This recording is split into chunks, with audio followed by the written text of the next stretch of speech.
बिस्मिल्लाहिर्रहमानिर्रहीम। एक खातून की आदत थी कि वो रोज़ाना रात को सोने से पहले अपने दिन भर की खुशियों को एक कागज़ पर लिख लिया करती थी। एक शब उसने लिखा कि मैं खुश हूँ कि मेरा शोहर तमाम रात ज़ोरदार खर्राटे लेता है, यानी वो ज़िंदा है और मेरे पास है ना। मैं खुश हूँ कि मेरा बेटा सुबह सवेरे इस बात पर झगड़ा करता है कि रात भर मच्छर खटमल उसे सोने नहीं देते, यानी वो रात घर पर ही गुजारता है, आवारा गर्दी नहीं करता। मैं खुश हूँ कि हर महीने बिजली, गैस, पानी, पेट्रोल वगैरह का अच्छा खासा टैक्स अदा करना पड़ता है, यानी ये सब सहूलतें मुझे मैसर हैं।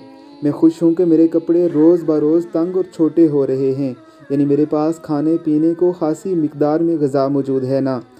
मैं खुश हूँ कि दिन ख़त्म होने तक मेरा थकन से बुरा हाल हो जाता है, यानी मेरे अंदर दिन भर सख्त काम करने की ताकत है। मैं खुश हूँ कि रोज़ाना मुझे अपने घर का झाड़ू पोंछा करना पड़ता है और दरवाजे खिड़कियाँ साफ़ करना पड़ती हैं, यानी मेरे पास किराए का ही सही घर तो है ना। मैं खुश हूँ कि कभी कभार बीमार हो जाती हूँ, यानी मैं ज़्यादातर सेहतमंद रहती हूँ ना। मैं खुश हूँ कि हर साल ईद पर तोहफे और ईदी देने में जेब खाली हो जाती है, यानी मेरे पास चाहने वाले मेरे अजीज़ रिश्तेदार, दोस्त, अहबाब हैं जिन्हें मैं तोहफ़ा दे सकती हूँ। मैं खुश हूँ कि रोज़ाना अलार्म की आवाज़ पर उठ जाती हूँ, यानी मैं ज़िंदा होना। लिहाजा अखराजात की कमी बेशी पर अफसरदा होना छोड़िए, जीने के इस अनमोल फार्मूले पर अमल करते हुए अपनी और अपने से वाबस्ता लोगों की ज़िंदगियों को पुरसुकून बनाइए।